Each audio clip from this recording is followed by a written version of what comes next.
And I think that we clearly all agree that, especially at the time where the global economies face unprecedented challenges, our commitment to work together, strengthen our collective resilience, but also readiness to navigate these unpredictable global shifts.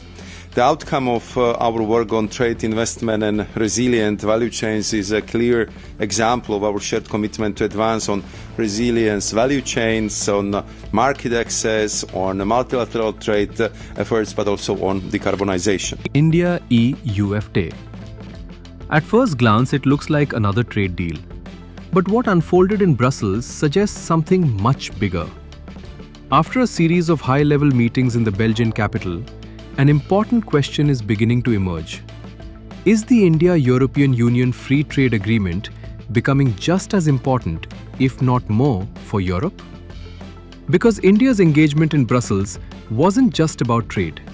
External Affairs Minister S. Jaishankar, Commerce Minister Piyush Goyal, and Minister of State Jitin Prasada spent the week discussing technology, supply chains, investments, and strategic cooperation.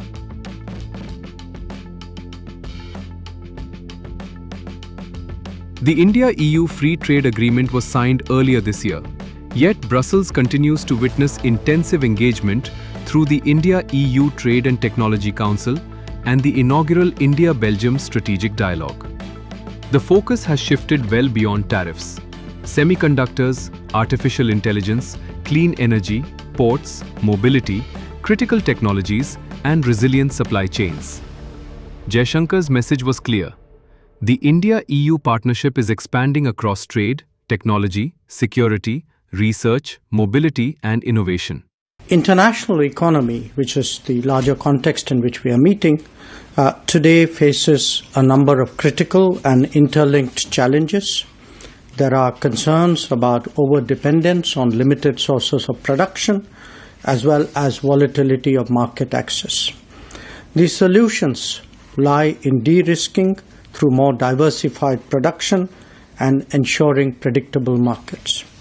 When we speak about a multipolar world, it is essential to recognize the economic and technological value of multipolarity.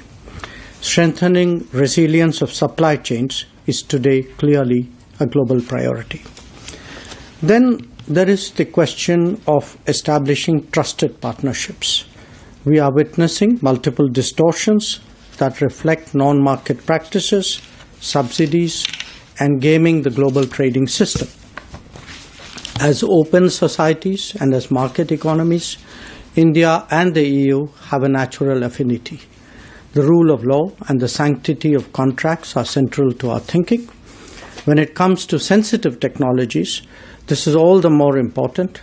The fact is that emerging technologies literally hold the potential to shape our lifestyle and future. India and the European Union have developed this trust with each other and now strive to take that into the business and technology domains. In areas like waste to green hydrogen, combating marine pollution, and EV battery recycling are now at a pilot scale validation and will hopefully go beyond. Today we also agreed to establish the first innovation hub on EV charging infrastructure standards. This third TTC meeting also breaks new ground by holding a business roundtable in parallel. That has been a good experience and we hope to continue it. The FTA is becoming the foundation of a broader strategic relationship.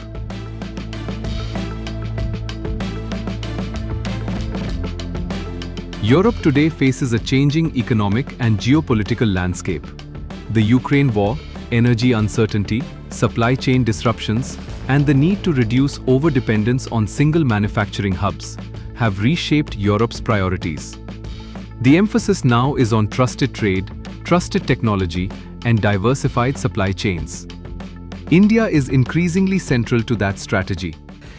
This is a historical year in the ties between the EU and India. We concluded the mother of all trade deals, as Her Excellency Ms. von der Leyen called the EU-India Free Trade Agreement, and the events around the Republic Day celebrations in India where we had Her Excellency Ms. von der Leyen, His Excellency Mr. Costa in India, were truly memorable. This free trade agreement is fair, equitable and balanced. Truly a win-win agreement for EU, businesses in EU, India, businesses and the people of India. The partnership between EU and India has come of age. Prime Minister Modi termed it a partnership for global good.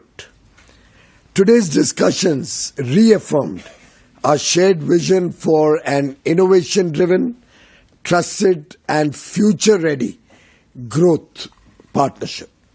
In fact, the TTC today has become an important pillar of our engagement. Both EU and India are committed to de-risking our dependencies on certain critical areas. We are both committed to build reliable and diversified supply chains. We are committed to ensuring that our work is outcome-oriented, whether it is in market access, whether it is in harmonizing standards, working towards operationalizing key supply chain imperatives, and for greater collaboration in deep tech startups, innovation ecosystem, industrial partnerships, advanced manufacturing, connectivity, particularly with reference to global turbulence in this regard, and overall building strong partnerships through our global capability centers. I think it's important that areas like pharmaceuticals, healthcare and agri-food will also be important subjects to bring our two economies closer together. The Trade and Technology Council and the Free Trade Agreement are actually mutually reinforcing instruments. We are helping create the framework for greater trade and business through the Free Trade Agreement. We are actionating agenda items through the TTC to ensure that we bring the FTA to life as soon as we can. We look forward to witness the signing of the EU-India FTA later this year.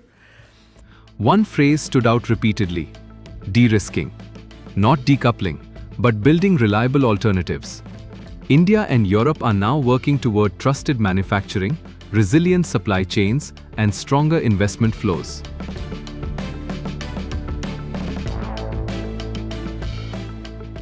Belgium is emerging as an important gateway in this partnership. The strategic dialogue covered cooperation in ports, maritime logistics, semiconductors, pharmaceuticals, clean energy, defense, and mobility.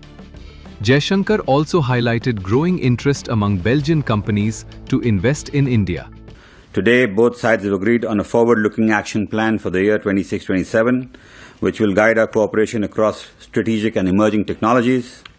This reflects our shared commitment to deepen collaboration in research and innovation, strengthen trusted and resilient technology value chains, promote greater engagement between our industries, and develop digital solutions that deliver tangible benefits to our citizens and businesses. We have agreed to strengthen institutional and industry partnerships and create greater opportunities for joint research, technology development, and commercial collaboration. India's rapid economic growth is making it more than just an export destination. For Europe, India is increasingly becoming a manufacturing, innovation, and technology partner.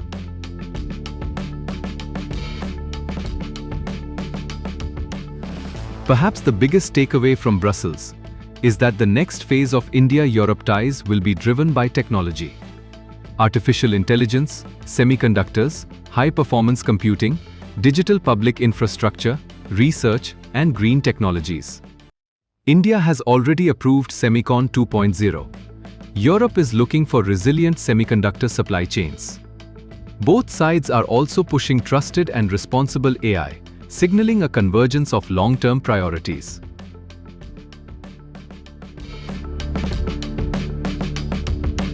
That is why Brussels matters. The India-EU relationship is no longer defined only by tariff reductions. It now spans investment security, technology standards, semiconductor ecosystems, green shipping, digital partnerships, research, and strategic connectivity. The FTA may have opened the door, but what India and Europe are building now goes much further. So, is Europe the bigger beneficiary? That may still be debated, but one thing is becoming increasingly clear. This agreement is no longer just about trade.